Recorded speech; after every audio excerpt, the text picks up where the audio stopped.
Welcome, welcome, welcome, everyone. This is Lindsay T.H. Jackson, and I am your host of Unlearning with Lindsay T.H. Jackson. See how it's my name, and then also it's an, okay, you get it. If this is your first time here, we're so happy that you have decided to join us on this day before potentially a long holiday. I don't know. You may not be joining from the U.S.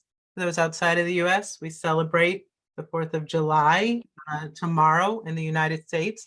So thank you all for coming here on what is hopefully potentially a shorter work week, or if you're working all this week, or maybe you just celebrated Canada Day.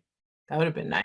Yes, happy Canada Day to all the Canadians on the call. I digress. We are here to talk about unlearning inaccessibility. 5 times fast. Inaccessibility, inaccessibility, inaccessibility, inaccessibility, inaccessibility. Turns out I'm awesome. Let's go through a little bit of housekeeping. You can turn on the captions at any time. For me on my Zoom screen, it is right at the bottom. I look for a little CC, and I can go and turn on live captions, and you can actually provide those in various languages. So check that out. That interpretation definitely gotten more accessible. We have live ASL interpretation happening, provided by Pro Bono ASL today. And you will see that as we are communicating, we will be introducing ourselves before we begin speaking to make sure that all members of our community are included in our conversation today. If you haven't read our community guidelines, please take a moment to do so. For some people, it can be a very new experience joining Unlearning for the first time, the way that we attend and hold this space together. So take a moment right now, if you haven't already, to review those community guidelines, because if you are breaking those community guidelines, you may find yourself being communicated with in the background by one of our team members who is helping to call you in to this practice of inclusivity. We will be recording, but unfortunately, unless you're up on the big screen, you're not going to be making that recording. I'm sorry. I know we all want to be Insta famous, but for our purposes, only at the end, if you open up your mic and introduce yourself to ask a question directly to our panelists, will you make that recording? So with that said, that means you can turn on your camera, because you know what? The panelists and myself, we don't like looking at a room of blank screens. We would love to see your voices as though we were in a virtual room together. Open up that mic with that unwashed hair and, you know, that half-clad, you know, suit on top. And I know you got your pajamas on the bottom. I don't care. Afterwards, we're going to ask you to provide a reflection. Please give us your feedback. That feedback directly influences the people we have on this panel, the topics that we tackle each month. I read every single one, so please take a moment to give us that feedback, because your feedback is important to us. If you didn't know, Pro Bono ASL is the coolest, hippest, hypest, most, can I use Riz in this? Is that how you use Riz? I don't know. My 12-year-old was just telling me, don't ever say Riz, but now I said it. They're the most amazing ASL partners. We encourage you to think about how you are increasing access at all of your events. Pro Bono ASL, please reach out to them and tell them that we sent you. Hey, did you know that on Sojourn DEI, you can, as a small, mid-sized business or nonprofit or institution, get started with your DEI and organizational design goals in just a click of a button? We built this specifically for you, for your budget, and for the problems that you told us that you were having with moving this work forward. I don't know, if you've been in the United States of America over the past week, ooh, it is time to practice that revolution and find a way to keep your DEI and inclusive design work moving forward. Hey, just one drop of the bucket can be the difference in the puddle. So check out Sojourn DEI today if you haven't already. Oh, it's my favorite part. Hey, let's take a breath together, because we made it here. Inhaling in. Exhaling out. Yummy. Let's meet this amazing panel. Oof. Are you ready? You're not ready because you're never ready. And then each time Joy brings together an even more amazing panel. So let's just meet them. Meet Avery Church, an autistic educator and content creator who uses his platform to advocate for more understanding and awareness around mental health, autism, and marginalized identities, and to share his experiences. He is currently working toward a degree in psychology and is in the process of forming Excellence on the Spectrum, a nonprofit for marginalized autistic people. Welcome, Avery Church, to the virtual couch. Hello, how are you, friend? Avery, just kick us off today. When we talk about inaccessibility, there's probably some people here that don't even really know what that means. That's why they're here. How would you define inaccessibility? First of all, this is Avery, and thank you for having me. Would define inaccessibility as um, it limits people's access who may have different needs. So one example we can use is, we see, for example, those of us who are able to walk upstairs versus those of us who may need other methods to get inside the building, right? Some of us need ramps and various different things. So the inaccessibility is just limiting one's access to certain things. Mm, mm. Which is, if we are moving through the world having an able-bodied experience, meaning that we've never uh, experienced a disability ourselves, or whether that's a visible disability or an invisible disability, we may not be even aware that accessibility is something to think about. Is that right? This is Avery, and yes, 100%. That is absolutely right. We have blind spots. I like to call them blind spots. But we have blind spots to things that we don't experience. I will, for example, never experience what it's like to be anything other than myself, right? I will never know the experience. I can empathize once I'm made aware of the experience of maybe, for example, a woman, right? I can empathize when I'm made aware, for example, of the experience of this marginalized identity or that one. But I will never have that experience. So there are things that I don't necessarily think about at the forefront of my mind. But these are things, very real things that people have to deal with and think about and consider every day of their lives. You know what I mean? This is Lindsay. Avery, I'm actually just having, and this is such a great place for us to delve in. I have often called people in by asking them not to use the language of blind spot, because it often comes with um, a negative stigma that the experience of blindness is a negative or lacking in some way. And so I'd really love to even explore that with you, because you are a leader, Absolutely. leading people in this work. How how do we even think about the way that we use language as it pertains to accessibility? I think that's actually, oh, I'm sorry, this is Avery. I think that's actually very important, right? I think sometimes we are so used to um like how we use language daily, right? So for example, even with the blind spot example, I know that we often use blind spot when we're driving and things of that nature and things that are outside of our field of vision, but we don't necessarily take that time to even think about, does this is this harmful, or can we, again, we don't see those things that we aren't aware of. And I think that was actually a perfect segue into that. I really do. Yeah, yeah. All right, stay on the virtual couch. Let's add someone else. So welcome, Teddy Cosmo has been pushing the envelope of representation for disabled musicians since high school. Born with cerebral palsy, playing guitar didn't come easy for the musician, but after years of practice, Teddy has developed a unique playing style that works with the tremors in his hands.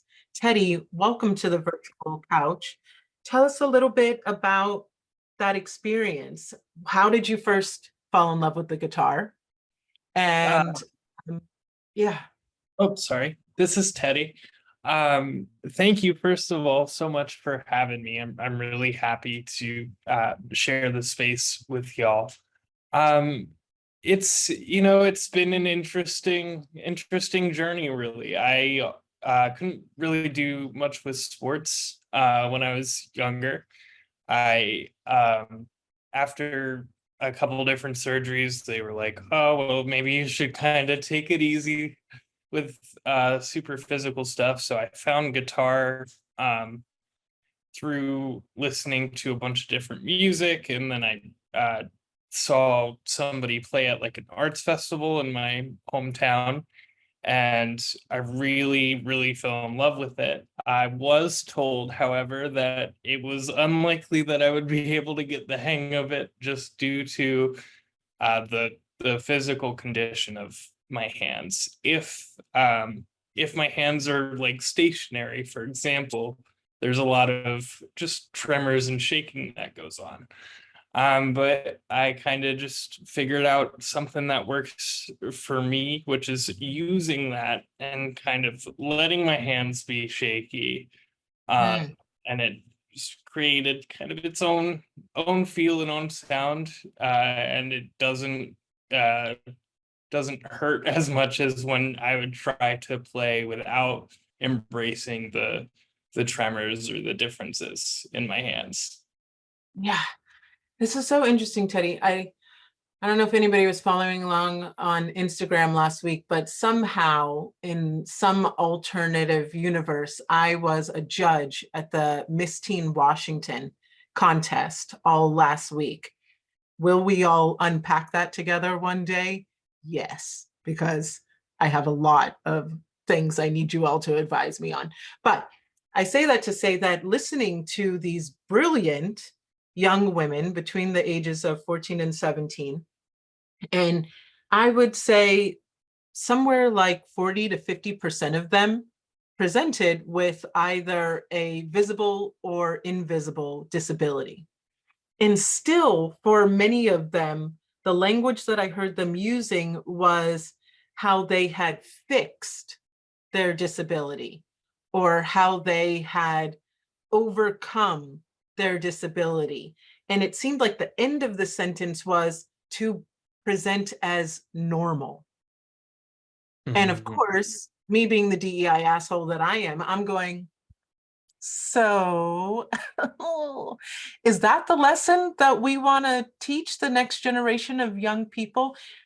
Teddy, watching you out in the world doing your work, it seems that your message is this is not something that I need to hide. This is not something that I should be trying to um, be embarrassed about, that it's really about this is what makes my music different and therefore special. Is that right? Tell us more about it. This is Teddy. I would definitely agree. I spent years and years when I first started making music, never posting anything with my wheelchair, like in any of the pictures. There were even like some EP covers where I was sitting in like a regular chair in a movie theater, which I would never do in real life. Mm. Uh, and then, after a while, I guess, just got fed up with it and realized, hey, you know what? Like, it's time to be loud about it. People are gonna bother me in public anyway, like, no matter if I'm doing art or just, going to get a cup of coffee.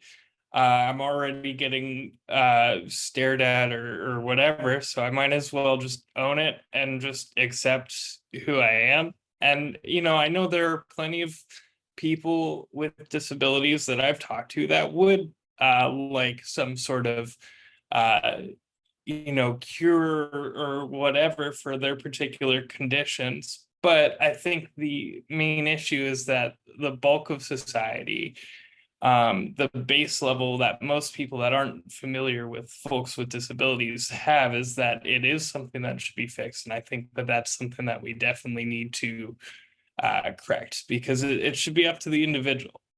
Mm, mm, mm.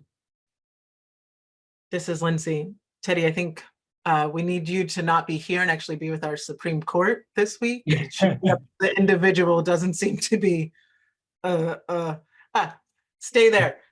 Meet Rach Burton, a proud alumna of Gallaudet University. Rach's digital creations compose a shareable library of profound reflections and life lessons, all anchored in the core value of always being genuine, never perfect. Oof, Rach.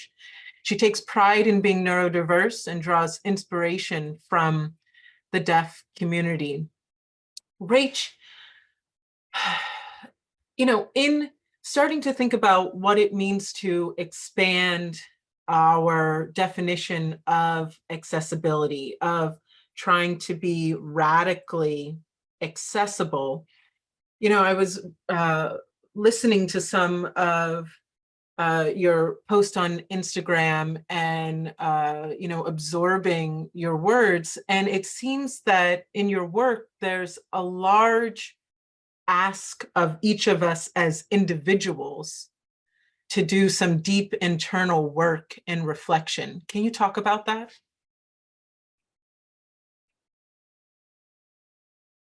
Yes, of course I can. Hi, this is Rach here. And this is my sign name. Happy to be here. And I really try to prioritize that as a deaf person myself. I'm not a genius in the field of accessibility. I'm not an expert, but it is my everyday life, barriers that I face every day. Does that mean that I don't make mistakes? No, of course I do. And on my platform, I try my best to be a model of what I can do and show the process of what more accessibility looks like. And I expect people to be more accessible when I tell them about it. And that is of the community. My community is deaf people, but I'm learning in all spaces, always, of course. So, for example, in my content, I always have captions while I'm signing, and I include a transcript of what I'm signing as well. And often people will assume that the transcript is for hearing people to read.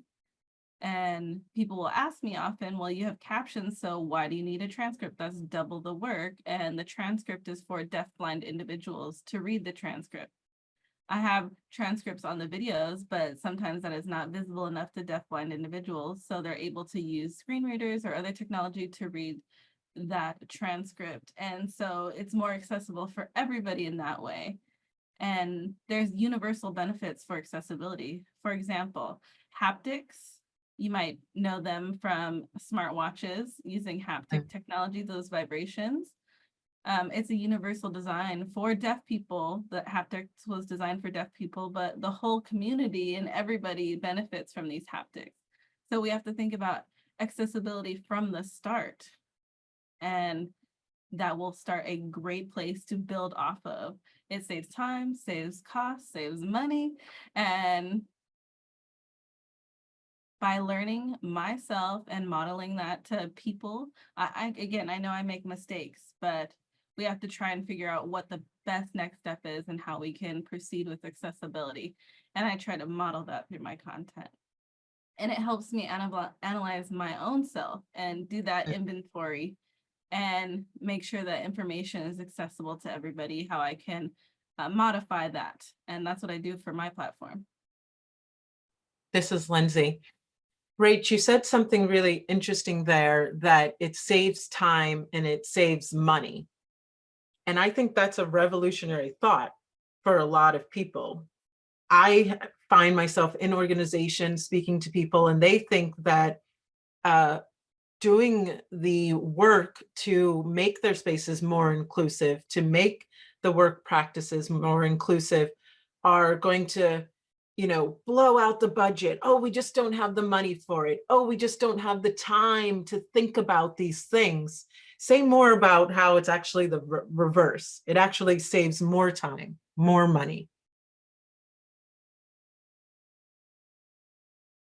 Sure, yes. So there's different ways that you can incorporate accessibility. And first, the obvious one is, and again, Rach here. Sorry, I didn't introduce myself, but Rach here.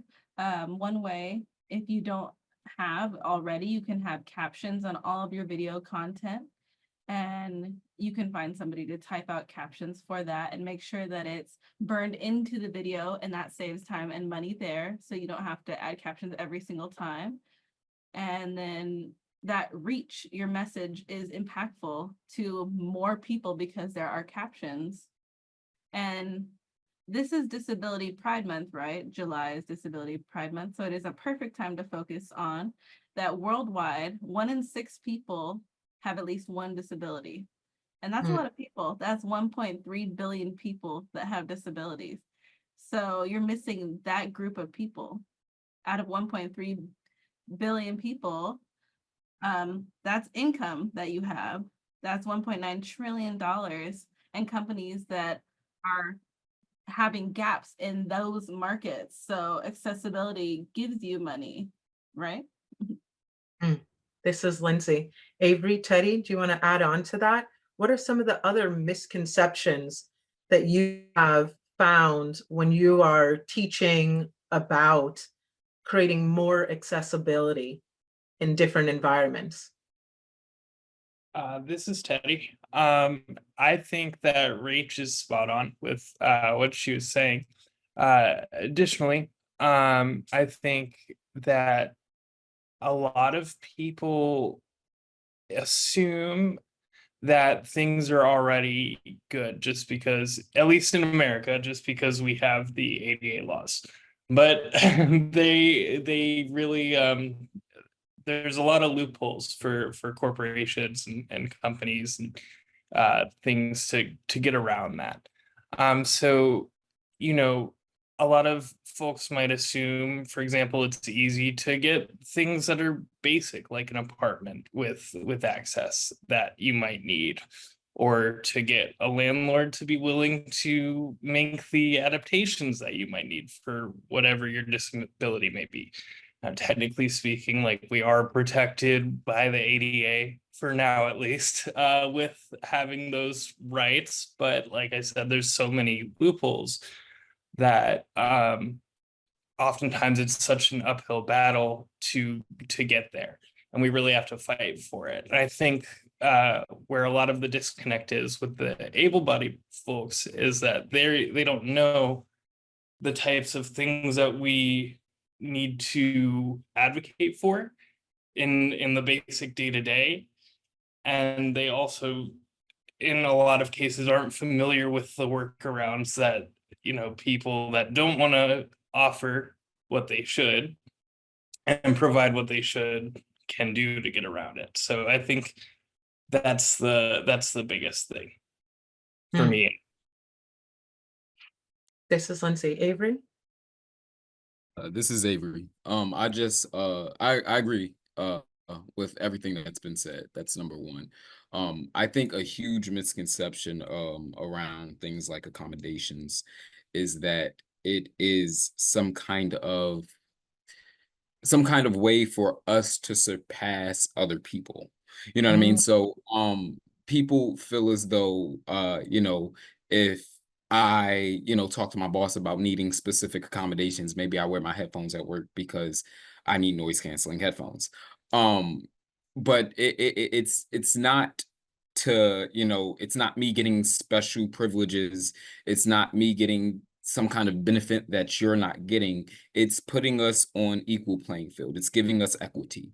And I think people tend to overlook that because they see, oh, this person gets something that I'm not necessarily getting. I think that is something that I really feel like people need to remember.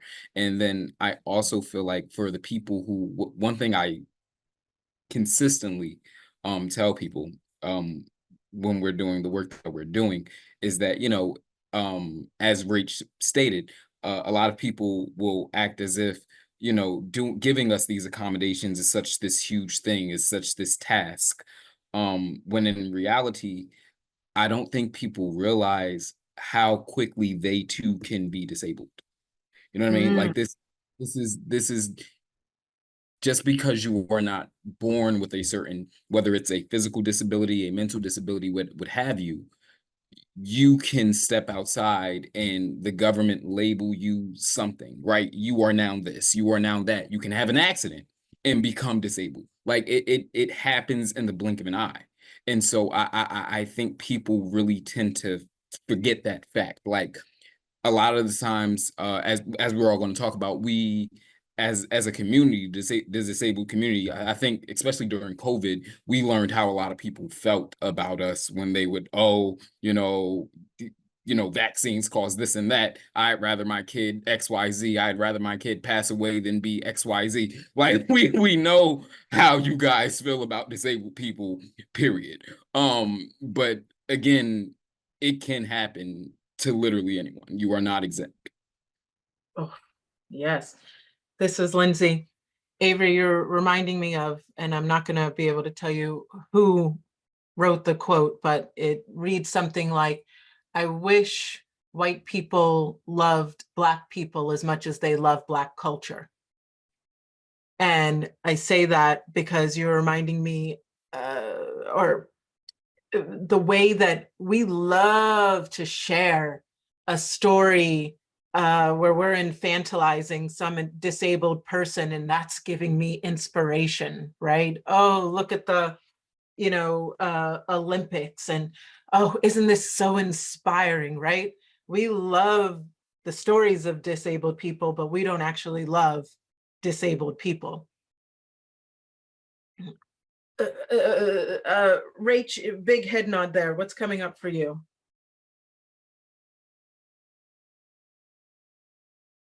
Well, Rach here, but talking of liking disability culture and not liking disabled people, I would like to use a football game as an example. So there might be the Super Bowl, right? And how they have performers with an ASL signer, and you guys can see the singer. You don't have to, you can listen to it. And when at the Super Bowl, they will put somebody there, but not spotlight the signer. And they're just checking a box and being like, wow, that's great, we did it. And I feel satisfied in that. So that's what I'm thinking about, just putting somebody there. This is Lindsay. Yes, and to your point, in the last maybe 2 Super Bowls, the young woman that signed for oh God, am I this old? I can't even think of her name. And I'm from Barbados, so this makes me a really bad person. I'm not from Barbados. My family's from Barbados. Oh my God, Avery, who am I thinking about? Rihanna, right? Rihanna's interpreter, everybody was obsessed with this young girl, right? My kids could essentially like sign, bitch better have my money because of this interpreter. And yet you would have thought that it was in some way like we had solved inaccessibility, right? We have solved the problem of ableism in our society because this one young girl signed for Rihanna at the Super Bowl. What is this need to continue to push away the issues that we have in trying to do justice work in this space? Why is it that we seem as a society, we get one win and then we're like, oh, we've just solved all of our ableist issues in this society? Teddy, big head nod there. What's coming up? I think this is Teddy here. I think the core of it is that it's a lot of performative inclusivity by everything from like corporations to even cities. Like, for example, I'll use the Pride Street Fair event that I went to this past weekend, which was set up by the city. And in New York, I saw, the reason I went to this particular one is because I saw a sign that said, make Pride accessible for everyone. So I naturally was like, okay, great. Let me see what that's about. That sounds awesome. And I got there and I couldn't even get around. And like, I've lived here for a couple of years, so I'm usually pretty good at navigating the craziness that is New York City, even with my chair. But there were so many people and there weren't any pathways and there weren't really any volunteers or employees or anything that I could, spot out to be like, hey, where is where is that accessibility you're talking about, for example. But I think the reason we will get one win and then say we got it is because every once in a while, whatever issue is being brought up at the most in society and popular culture, as long as enough of those bigger entities, whether they're, movies or actors or corporations or whatever, as long as enough of them address something once, it gives like a, I don't know, 4 or 5 year breathing period. I mean, and it's not just with disability or anything like that. It's really anything that's like an issue that should be addressed with inclusivity. This happens. I mean, we see it in the fashion industry with plus size runway models. We had a year where there were a bunch of plus size runway models. Now there aren't any. We see it with Erin Phillip, who has been on the cover of Vogue, and now they won't return her calls. And it's like, it's just enough to hold off the masses at bay that are trying to fight for change. Yeah. This is Lindsay. Avery, Rach, I can see all the thoughts churning there. Just come on.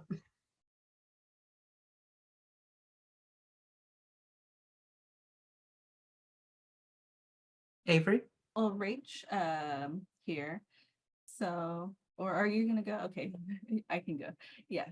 So talking about the cool factor of accessibility. Sometimes people want to make sure they look good. And if it looks cool, that's fine. Like ASL interpreters a lot of the time will be put on stage and people are like, oh my God, that's so amazing. They can sign. Signing is so cool. This interpreter is great. But they're doing a job and they're providing accessibility to the deaf people in the audience. It's not a thing to become a spectator sport. And yes, it is cool that they're there, but often the result of that is that the interpreter is spotlighted, not the accessibility. The accessibility part isn't cool. It's just the interpretation. They think that it's ugly that the accessibility is there, but people just focus on aesthetics and want events to work out perfectly and look great. And that's not always the case with accessibility. And accessibility doesn't have to be clunky. It can be smooth, it can look good, and there's a stigma behind what accessibility looks like. And so I try to use my platform so that people can see the benefits of accessibility, how it can be mainstreamed and it doesn't have to be clunky. And ASL interpreters make me think of that because people will just spotlight the interpreters, but they're doing a job. That's a function of their job. This is Lindsay. A lot of times when we have the opportunity to share some of these first person experiences on the show, people write to us and say that these were the most transformative moments. And so, for example, a few years ago, we did an episode on anti-Blackness, and the panel was all Black women and myself. And I asked the panel, when was the first moment that you thought yourself beautiful as a Black girl? And we all kind of laughed because the resounding answer was never. And I say that to say that I wonder if any of you would be willing to share one of those moments that for people moving through the world in their able-bodied experiences, it may seem so small, so innocuous to them, but it happens so often, right? The way that microaggressions and macroaggressions and micro-invalidations happen, that it just is like a cut after a cut after a cut. Would any of you be willing to share some of those experiences that you're just like, dear able-bodied diary, here's, please stop doing this tomorrow. Hi, this is Avery. So I was late diagnosed with autism, right? And I think that has given me such a different perspective. Because I knew I was different. I just didn't know how. And looking back, a lot of the things I would get in trouble for, especially in the school system, I didn't have proper paperwork, so maybe my stimming wasn't stimming. My stimming was me being a distraction, and I got to get out of class. And I'm constantly getting kicked out, and we all know how that goes. You know, my middle school actually transitioned to my high school. They built a high school, so my reputation followed me. So I say all that to say, growing up, and when I look back at my experiences growing up, um, there were times where, for example, I may shake my head because I'm stimming, I'm overstimulated, and I'm doing this thing where I'm shaking my head. At the time, I didn't have locks, so it looks a little different when I shake my head. But people would stare at me as if I had like three heads, and I knew then. That's when I would know something was wrong with me. Maybe I'm not interested in the small talk, the conversations. I can't really engage in a small talk. We can see here clearly I'm able to vocalize and have a conversation. But when we're talking about what so and so did yesterday, it doesn't interest me. So I'm going to be quiet. But again, there are times in which I don't engage with society the way normal people expect you to, right? They'll tell you you're weird, something's wrong with you, something's different about you. And that usually leads to me wanting to not engage with society. I try to force myself out as much as possible. I also went to NYC Pride. I tried to force myself out as much as possible. But that's like once in a blue, because the thing, especially with invisible disabilities, is that because people don't see them, they expect you to not have needs, right? And don't get me wrong, when you have a physical disability, people really don't, society doesn't treat you well either, right? It's like society does not care about disabled people, unfortunately. That's just the reality. We live in an ableist world.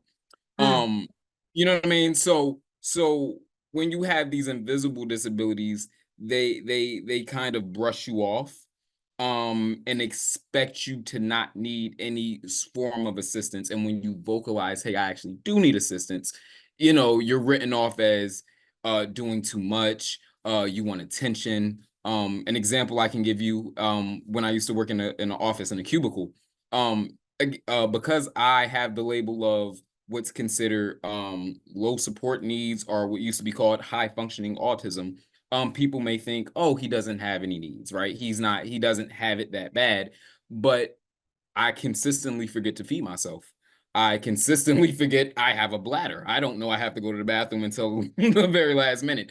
I have walked away from this desk several times within the last 5 minutes, on the verge of getting fired because I keep leaving my post because I'm too overstimulated by the lights and the sounds.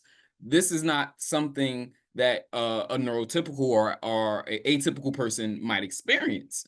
But again, if I vocalize these things, people may think I'm just being dramatic. Oh, well, you made it through life this far, you will be okay. Da, da, da, da.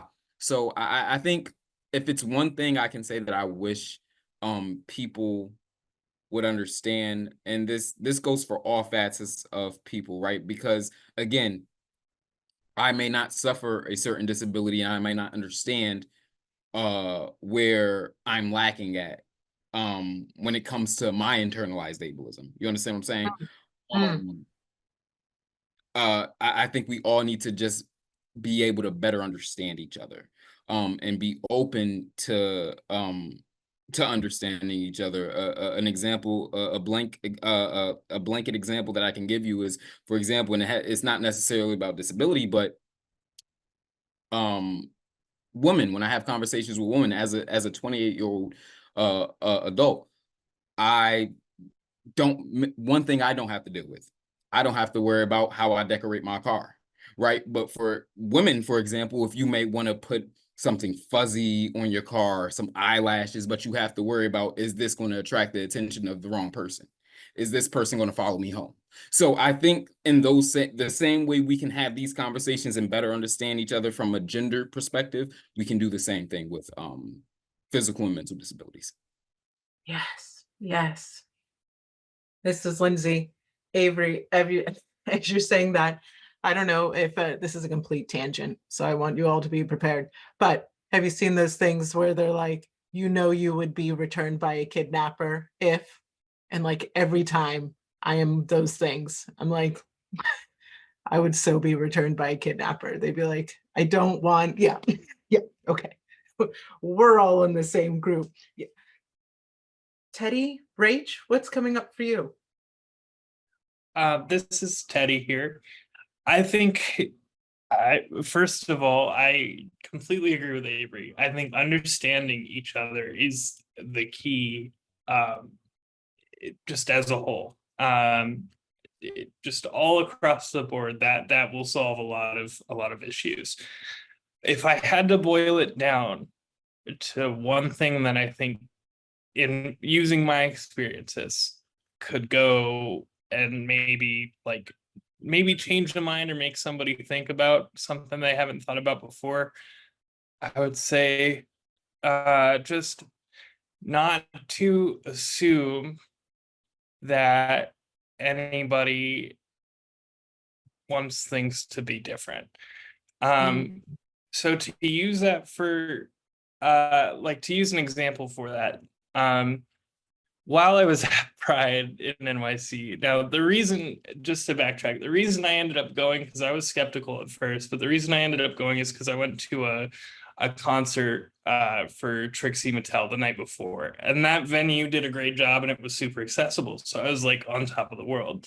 So then I went to this next event, and one of the big reason why I had to leave was because I actually had this woman follow me and then kind of stop me when I was like trying to look up a coffee shop to go to get out of the sound, because cerebral palsy is brain damage, so there's a lot of neurodivergence that comes along with it.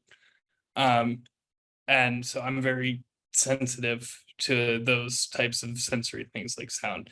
But anyway, she followed me and then sort of pulled me aside, and she was like, oh, like, do you need help? I was like, no, I'm okay. And then she would not let go of my hand. And then just kept using very like infantilizing language, like, you can use your words. Meanwhile, I'm speaking in like full coherent sentences. So I think even if you want to help somebody, that person, might not want to be helped or might not want any changes in their daily activities that they're trying to get done that particular day. And I think with what Avery was saying, with the understanding each other and just having that open line of communication and that, willingness to listen to people, things like those experiences will happen less. Yes. Yes. This is Lindsay. Even in those moments, I'm having a moment right now, and maybe people can relate to this, where I wasn't there. And yet I want to say, Teddy, I'm so fucking sorry you had that experience. And even that, sometimes it can be confusing, right? Because am I saying that because I want to be performative, that you think I'm a great ally and an accomplice? Or am I saying that because I've had experiences like that as a Black person, as a woman, as a Black woman, when we talk about misogynoir, right? And so I'm just saying that aloud because I wonder, other people listening in, if you've had experiences like that, where you want to say, I see that pain and that frustration, and knowing that the truest aspect of the human experience is a desire for connection and a sense of belonging. And this goes back to what Rach talks about. Sometimes we're going to make mistakes. That woman made a mistake, but then sometimes we over-index on, I don't say fucking anything because I don't want you to put me in the box with that woman. But then I miss the moment to connect with you. I'm in my head. Rach, what's coming up for you? Yeah. So Rach here. I feel like a lot of the time I stand in my own way and I become a barrier to myself because of accessibility. And we are brainwashed to not want to be a burden on people. We try to be as little of a burden as possible. And so we always get to the point where we shut down. And when I need accessibility, I want to ask for it. And people are shocked. And then all of a sudden, when I've shut down, they're like, why now do you need accessibility? But it's people pleasing. And I don't want to take too much money or too much time. And then it gets to a point where I'm shut down and I have to remind myself to ask for what I need from the beginning, period. And then it should be a standard from there on out. And at the same time, as a deaf person, deafness is a spectrum. There's deaf people who can speak. I don't use my voice at all. I don't speak. I don't lip read. I don't hear anything. I just use sign language as my primary mode of communication. And so sometimes people will have a perception of what deafness looks like, and we're all different. And so that's what I'm thinking about right now. I become a barrier to my own access, and we have to be steadfast in the beginning and just say it, and that's what we need, and that's what has to get done. This is Lindsay. Do you think if we just look at our dominant cultural norms for a moment, or think about our dominant cultural norms, sometimes called the white supremacy cultural norms, which is not white culture, it is a culture that has prioritized whiteness at the top of a caste system. Make sure that we're using that language properly.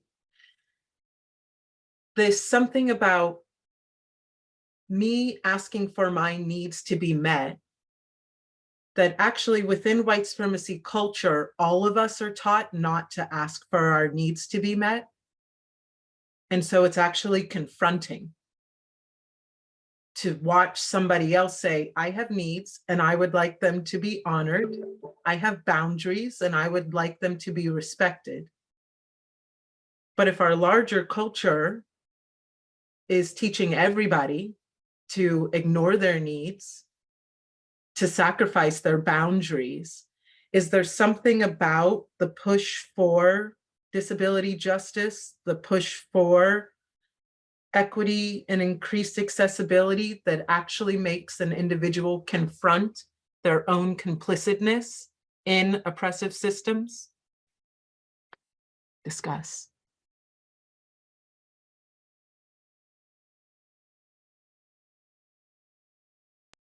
I'm sorry, go ahead. Oh, no, that's okay. Avery, you can go ahead.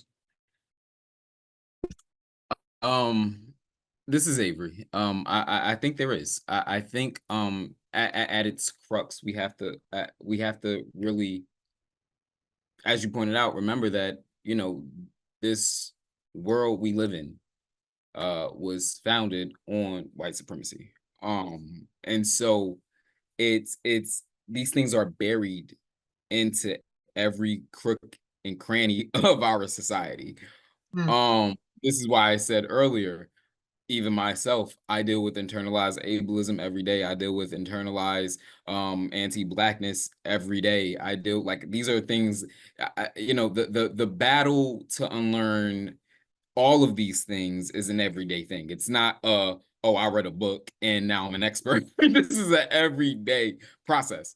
You may do or say things that have that may cause harm or be rooted in some ism or phobia that you don't even realize you're doing, because again, we live in a world that was built on these isms and these phobias. So you know what I mean, like you may not realize the things you're saying. And I tell people all the time, if you, whether you want to call yourself an ally, whether you want to say that you're anti-misogynistic or anti-ableism or whatever have you, it's not necessarily about the mistakes you made, because again, mistakes are going to happen, right? I don't expect you to understand the history of every microaggression or every word that you use that may be rooted in another word that may have some kind of, you know, harm behind it, right? Hmm. But how you move forward is going to tell me whether you're actually, you know, about the life of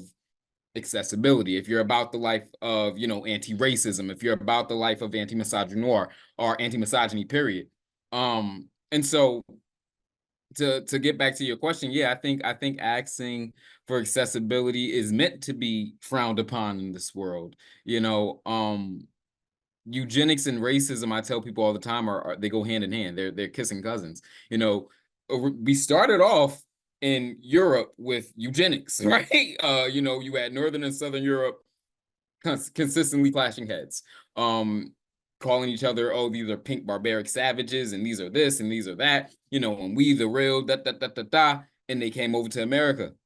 And then you get racism. Racism is born and bred here. You know what I mean? So these things go hand in hand. So when we talk about eugenics um in disabled bodies and disabled peoples, you know, yeah, you're not meant to ask. This world was not made to cater towards us. And so when we ask for accessibility, you know, I think that really challenges the status quo, for lack of a better word.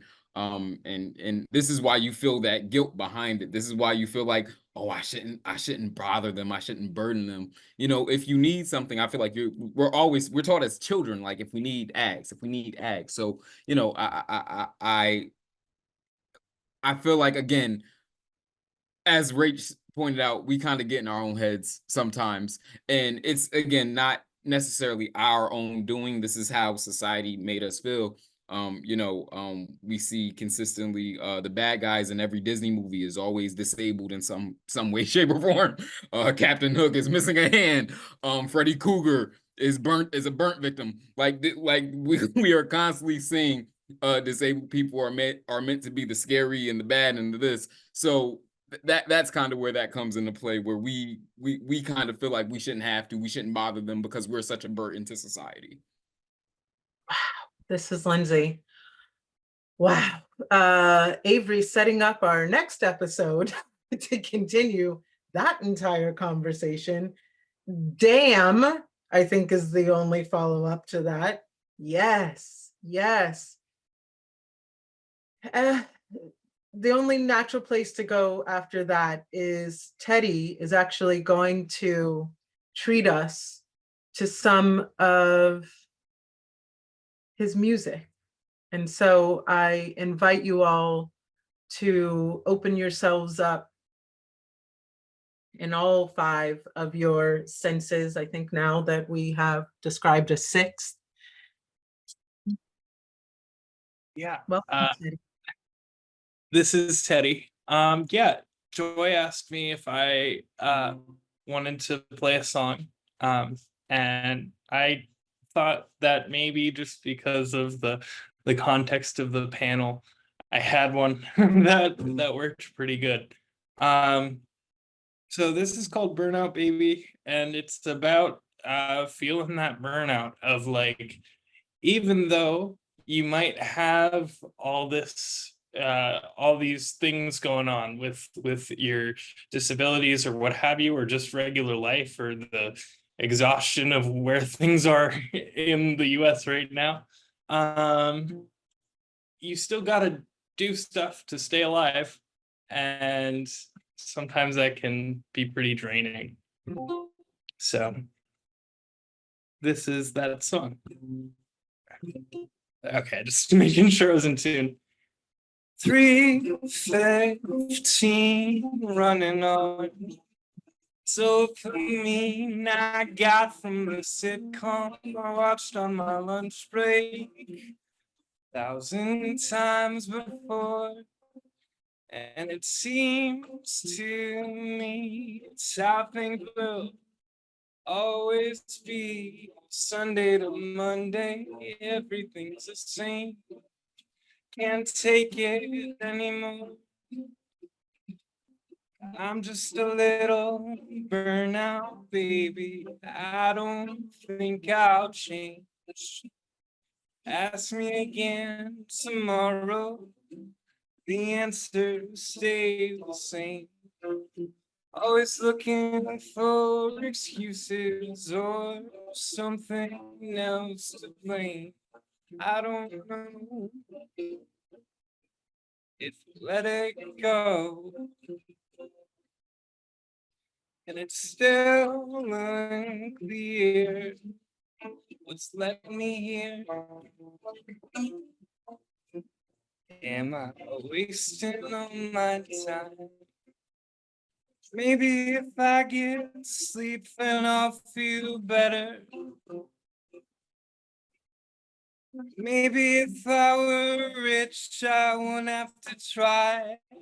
Oh my.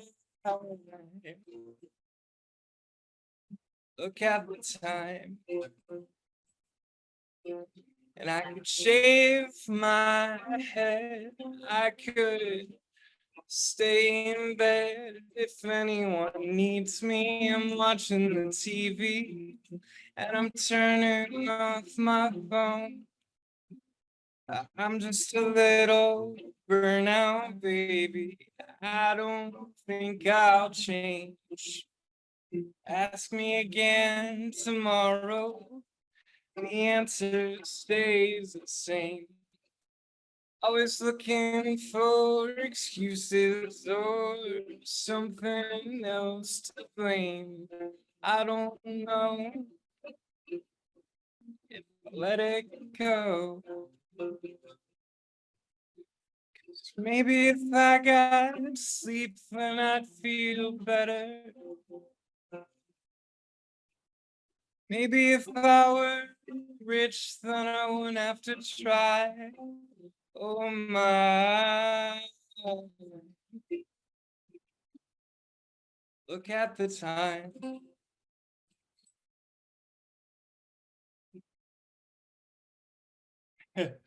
Thank you all so much for listening.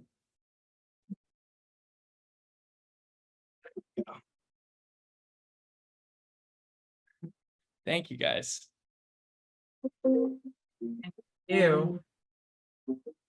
Absolutely. As we prepare to leave this space, we want to invite everyone who might have a question for our panelists to either open up your mic and ask them directly, or you can message me in the background and I would be happy to read it aloud, or you can message the interpreters in the background and they would be happy to interpret it. What questions do you have for our panelists?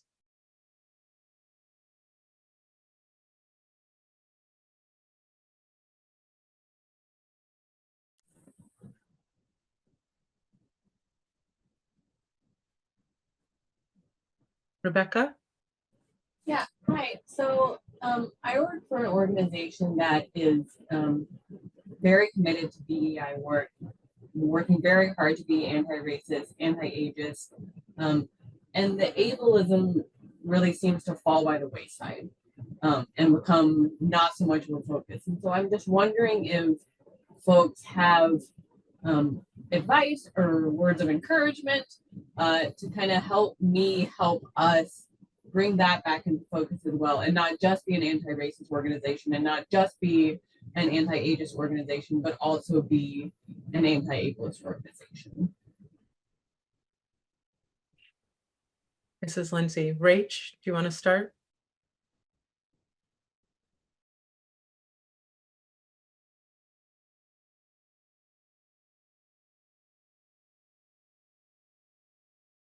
Yeah, sorry. I had something blocking my screen.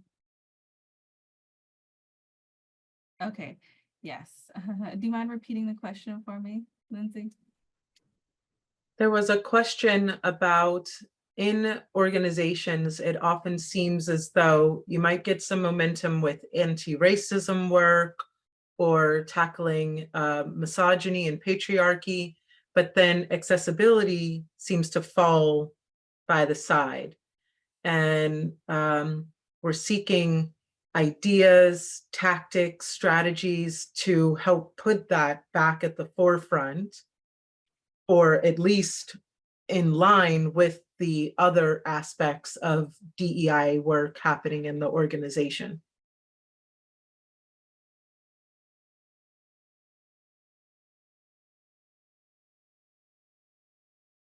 Yes, so Rach here again.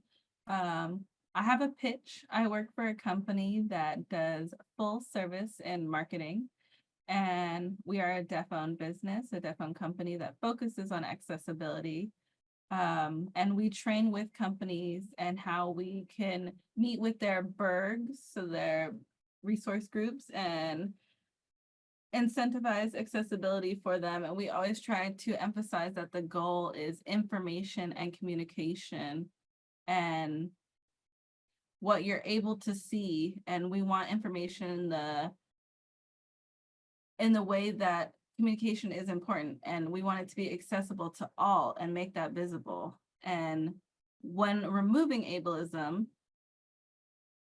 again, if you do things from the beginning and the information is there, it's accessible, it's clear, people can understand, and it's visible to the work culture. We have people of different abilities that are able to understand it. And I might be a little bit vague right now, but just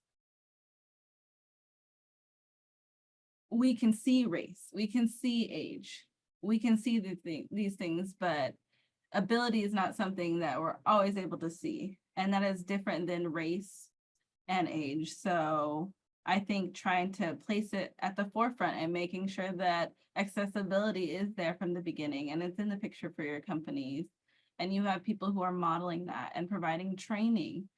And again, we're trying to make people motivated for accessibility, and it's different for different companies. So you can consult with us from the start. This is Lindsay. I want to, because Mia Milling asked a question, how to deal with organizations or events who put a big emphasis on accessibility yet don't do the actual work.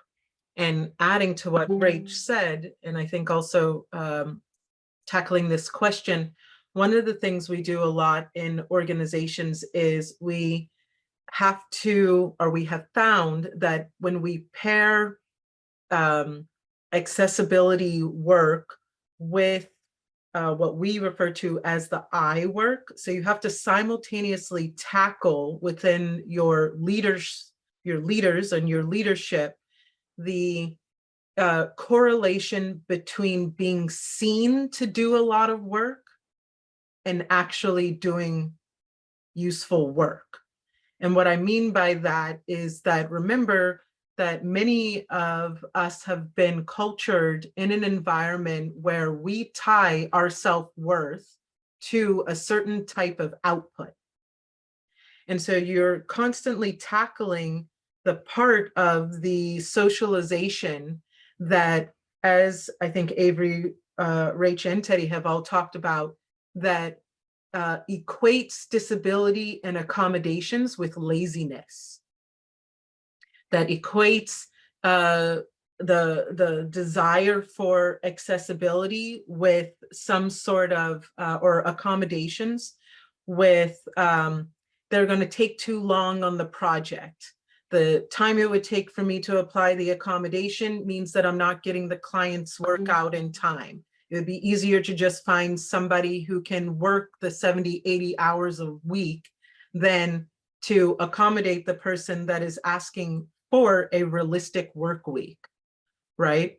And so we have found that we are more successful when those are approached in the same breath, right? We have to work individually with leaders to help unwed the sense of self that is tied to 70, 80, 90-hour work weeks, that is tied to a rejection of rest and relaxation. So I'll often engage with leaders if I ask them, what do you do to rest on the weekend? And they give me hobby after hobby after hobby that is about, I went on a 20-mile run and then I did some ridiculous amount of work in my garden, blah, blah, blah. And basically they describe no rest. Then this is not a culture that's ready to talk about accessibility, right? I have to tackle this simultaneously. Is that useful at all to those posing those questions?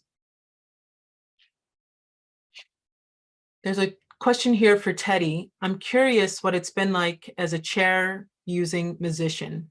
I'm in Minnesota. Well, that felt like a test, but I'd assume that New York City also has a number of inaccessible venues, or that any accessibility they have is geared towards the attendees and not the performers.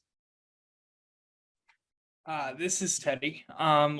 You are very correct. There's a lot of inaccessibility when it comes to both performing and attending shows.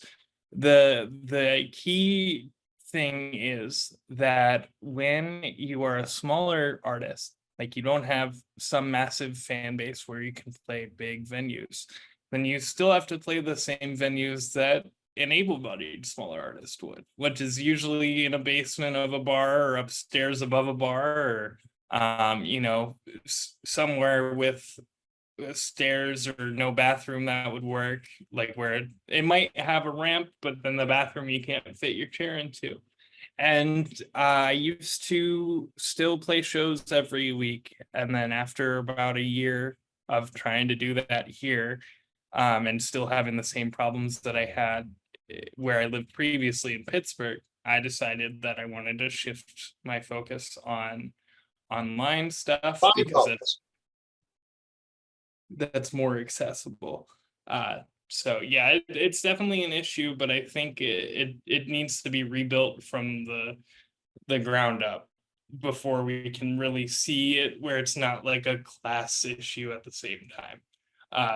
Because unless you can afford to go to these really fancy venues, then you're probably not going to be able to go to an accessible show either. This is Lindsay.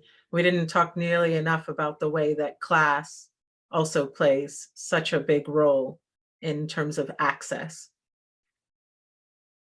Question for Avery.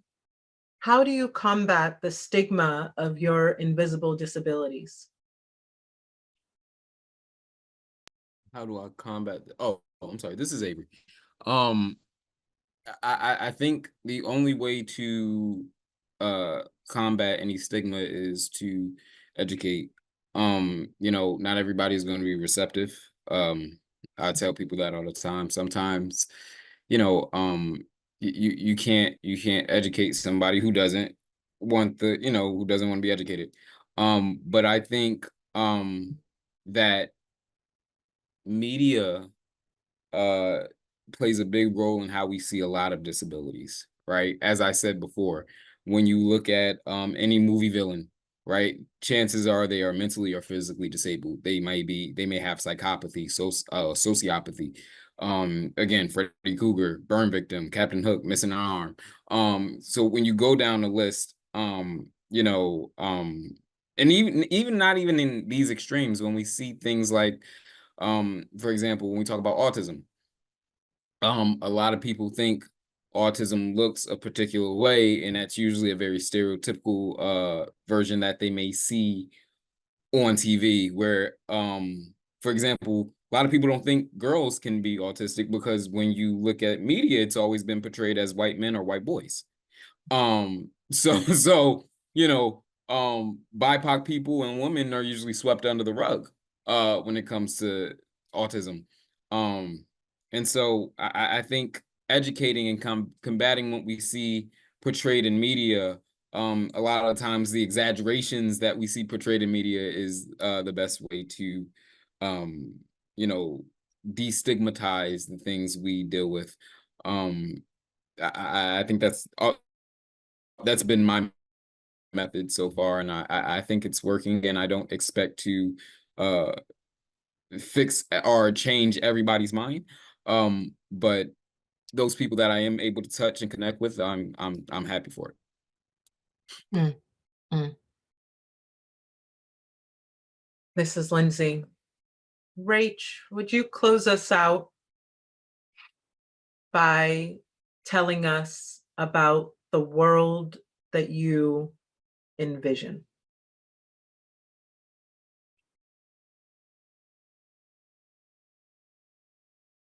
Yes. Rach here. And the world that I envision is where everybody and their worth isn't dependent on their ability. And I feel like disabled people were looked at as less than and not 100% complete. Mm, And I would like to use music venues, for example. My friends love going to different concerts, seeing different performers. And when we go to venues, we ask for sign language interpreters. And a lot of the time people become upset because they're like, you expect the venue to pay money for a sign language interpreter for a single participant, a single audience member. And that's what we're asked a lot of time. And if we come in as a group, we don't face as much resistance. So one person is seen as not worth it. And so what I ask people every day, we need to envision a world where each individual is 100% worth it.